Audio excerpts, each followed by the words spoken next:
Good morning. This is the fourth chapter of class 10th NCERT book, Globalization and the Indian Economy. In this module, I have divided it into 6 or 7 sub points, and further few more points will be discussed. The sub points in which I have divided this chapter, the very first one we will be discussing about India's development strategy prior to 1991 and evaluation. Though this point is not given in your NCERT book, but if you want to understand globalization and the Indian economy or the impacts of globalization on the Indian economy, I think we must learn the concepts of Indian economy before 1991. That's why I have introduced this topic, India's development strategy prior to 1991. Then we will be discussing production across countries. From here, we will be discussing the things which is given in your NCERT book. The third heading which we have to go for is interlinking production across countries, foreign trade and integration of markets. The fifth one will be what is globalization. Then we will be going for factors that have enabled globalization, World Trade Organization, impact of globalization in India, and the struggle for a fair globalization. Again, I would like to remind one thing.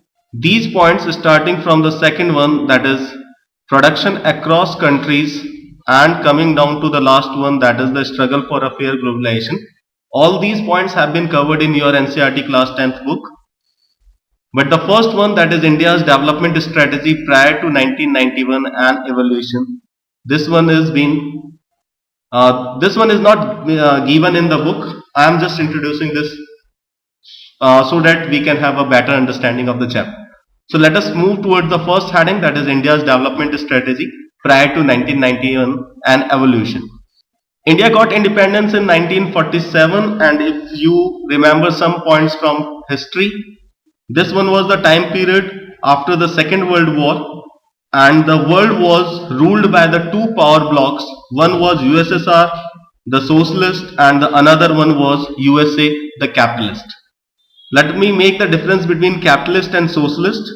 Capitalists are those or a type of economy in which the sources of production are in the hands of those who have control over the capital. You can say private sector.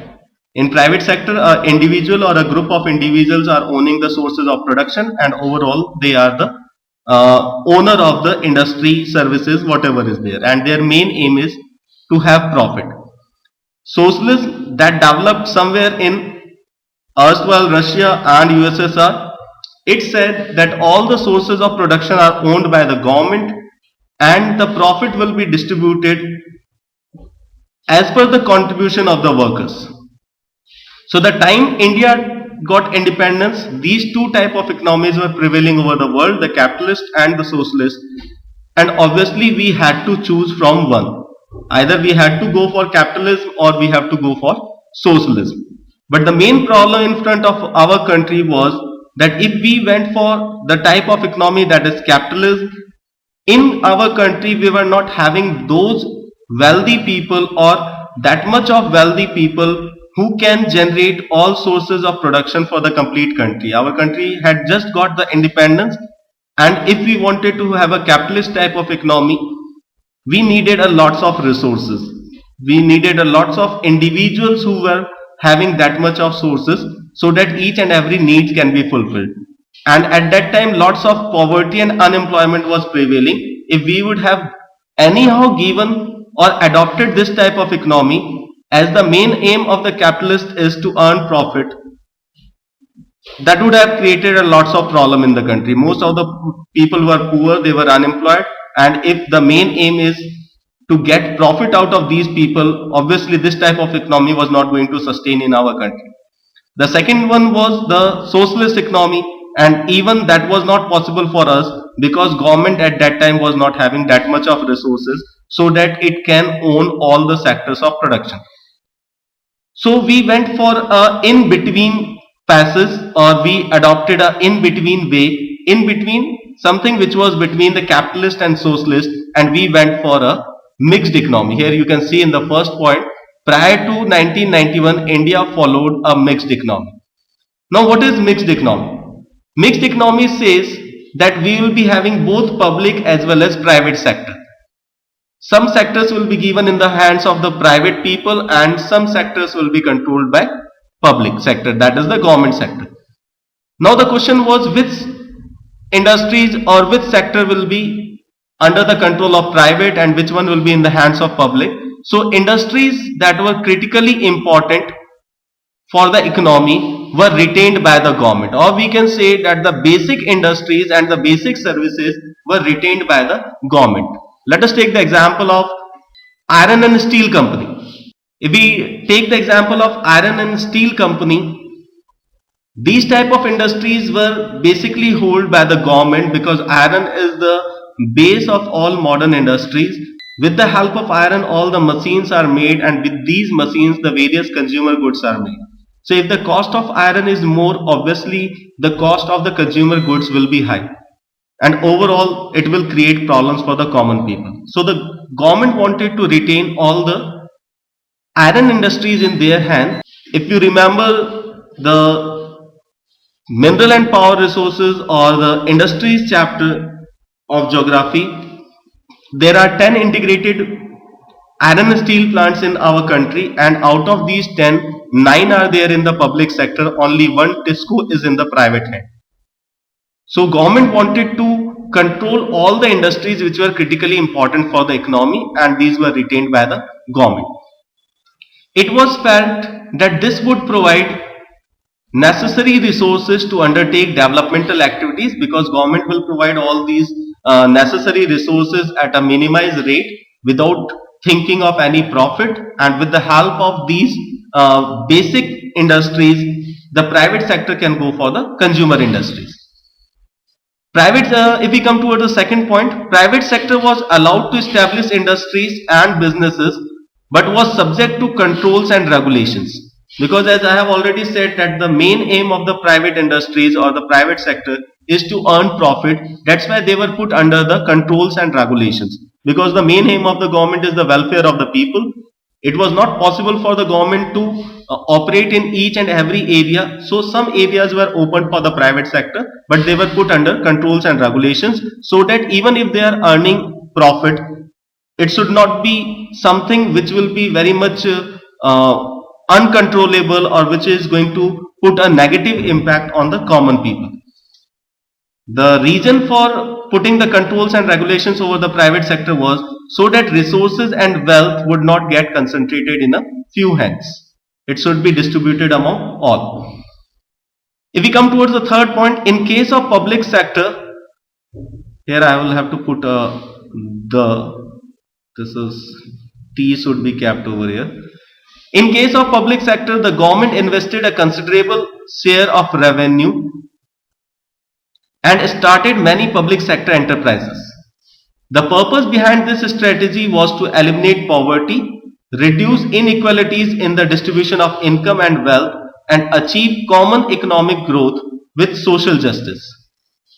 If we elaborate these things, the strategy was to eliminate poverty. Obviously, if the cost price will be less, the selling price will also be less, and it will provide the profit to the consumers. So if the things are available at lower cost, more and more people will buy the things, and that will definitely decline the level of poverty. It will reduce inequality in the distribution of income, as most of the sectors were controlled by government. The government used more and more labor. It provided employment to the people, and that helped in the distribution of income and wealth. And this will achieve economic growth as well as social justice. The next one which we have to talk about is the positive aspects of the Indian economy before 1991. I will be discussing both the things, the positive aspects as well as the negative aspects. First, let us start with the positive aspects. As most of the industries were under the control of government, as most of the services, let us take the example of railways.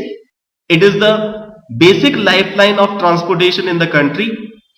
In the inland transportation, most of the transport is done by the railways, and as you know, in our country the railways is controlled by the government, because the main aim of the government is not to earn profit but to do the welfare of the people. So if the transportation of goods will be costing you less, obviously Overall goods will be costing you less and it will be available to the common people at cheaper rates. So most of the industries were in the hand of government before 1991, and thus it created a large industrial base and increase in industrial production. The second point which we have to discuss under this one is the proportion of population living below poverty line declined substantially. When India got independence, near about we can say that about 50% of India's population was residing below poverty line. According to the census of 2001, 26% of the population was residing below poverty line. So obviously there was a reduction of near about 50% in the population residing below poverty line. If you want to reduce the population residing below poverty line, you have to concentrate on two things. First of all, you have to provide employment to the people. If people will be having employment, they will be getting salary and wages, and obviously they can buy the things from the market. Second thing is, if the prices of the goods are less, obviously it is affordable to each and everyone, and if it is affordable to each and everyone, the population below poverty line is definitely going to decline. So as most of the industries were in the hand of government, the prices were under control, the proportion of population living below poverty line declined substantially. If we come towards the third point, that is, we became self-sufficient in the production of food grains.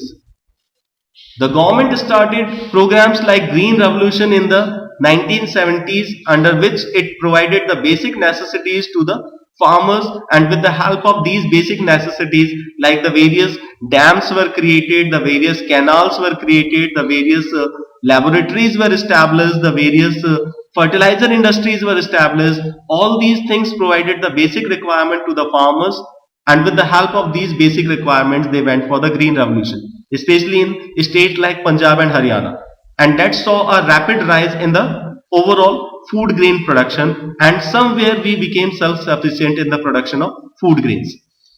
A base for export oriented industries was also created. Educational institutions produced a large pool of scientists and technically skilled working persons. Government was not only interested, or we can say public sector was not only interested in industries. Government was also taking keen interest in lots of services. For example, education was mainly in the hand of government. All the technical universities or the universities providing higher education were mostly under the control of government, that provided very good quality education at an affordable prices to the common people, and that somewhere led to a large pool of scientists and technically skilled working persons, which helped in industrial and technical growth and self-reliance. Today we are the leader in the world as far as the software market is concerned, and somewhere we can say that these people came only from the schools and colleges which were established by the government before 1991 under the public sector. So when so many positive aspects were there, why there was a need to change the economy, the type of economy. So obviously there will be some negative points also. Let us go for the negative aspects. Here are the negative aspects.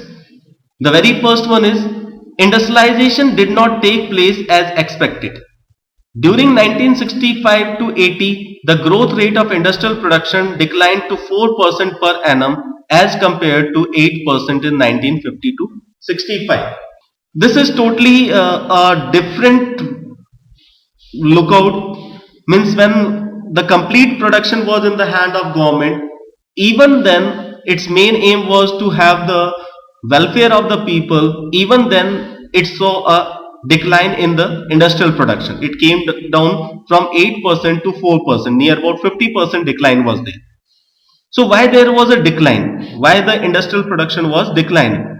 If we come towards the second point, laws formulated to regulate the private sector were responsible for slow growth rate and also failed to reduce the concentration of economic power in the private sector. As you remember, when we were talking about the characteristics of Indian economy before 1991, I said private sector was allowed but under the controls and regulations. So various laws were made to control and regulate the private sector, and these were somewhere responsible for the slow growth rate of private sector. If you will be getting into the economy, somewhere you will be hearing this subject, this term license or red tape. License, you have to procure a license from the government before going for any type of production. And if you have to take this license from the government, you have to go to the government officials, and they created a lots of problems.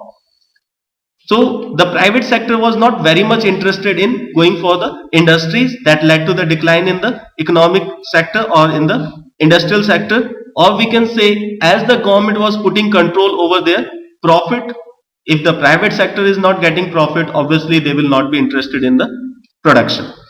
If we come towards the third point, okay, you will say that okay, the private sector was not performing, so industrial production was declining, but overall industrial production was in the hand of the government, or we can say the public sector.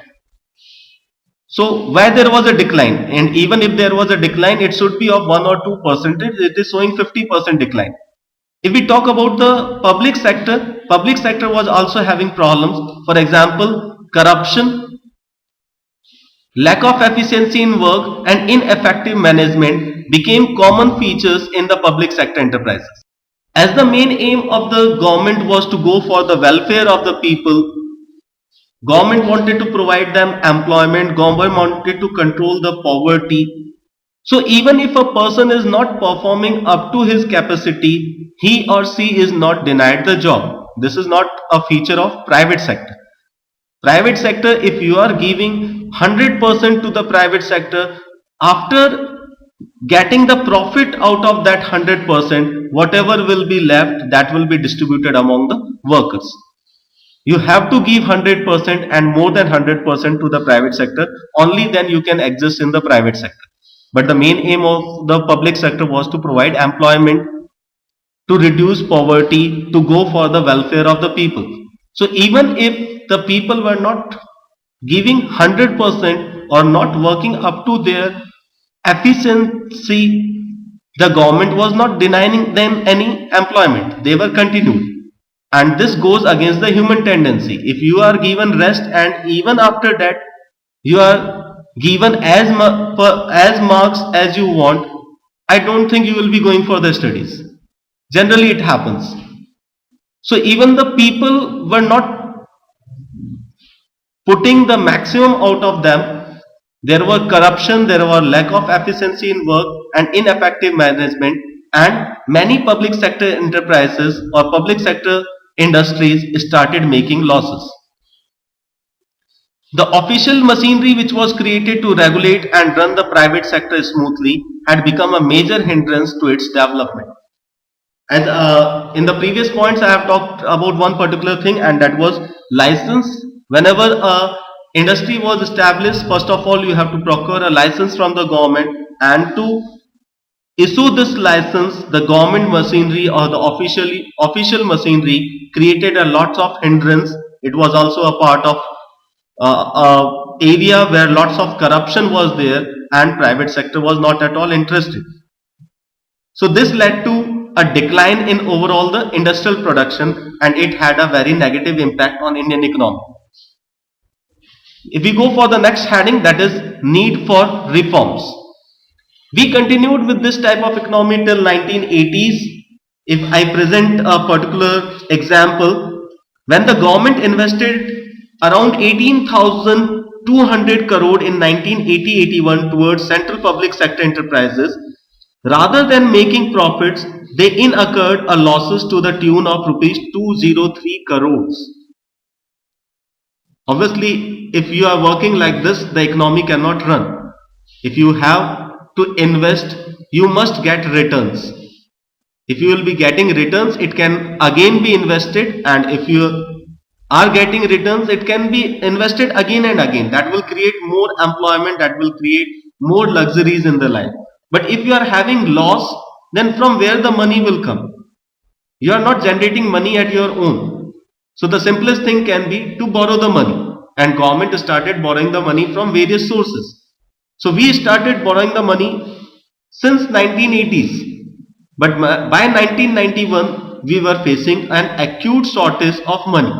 Before going for that particular point, this one is the heading given need for reforms. Other than the lack of finance, there were other reasons also. Rising prices as the population was increasing and the production was declining. Obviously, demand was more and supply was less, and that led to the price rise. The shortage of adequate capital, I have already talked about this particular point. Slow economic development, we have seen the data. The industrial production declined from 8% to 4% in a decade, and technological backwardness forced the government to rethink of its economic policies. We started borrowing the money since 1980s, but by 1991, our borrowings increased to such a level that we were finding difficulty in paying even the interest. I'm not talking about the basic money which we have borrowed from outside sources. On the other hand, we were not in a position to pay even the interest. So obviously nobody is going to give you further loans. They will say that whatever money you have taken from us, you are not repaying that money. On the other hand, even you are not paying the interest. So who is going to invest on you? Who is going to give you more money? And one more problem was there, and we were not able to pay for imports. This forced the government to borrow money from international banks again, and this also led, here I have missed one E, to the framing of a new economic policy. When we borrowed money from the international banks, the various economists gave us an idea that by this way your economy is not going to continue. How long you will borrow the money from outside sources and will be continuing with the payment of interest which you are not paying. So if you are not paying the interest, nobody will provide you the money.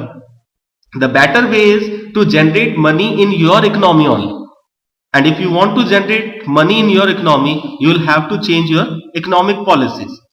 So government in 1990s came up with a new economic policy which is known as the New Economic Policy NEP, and it contained three strategies, that was liberalization, privatization and globalization. And your chapter starts from here. The word comes globalization.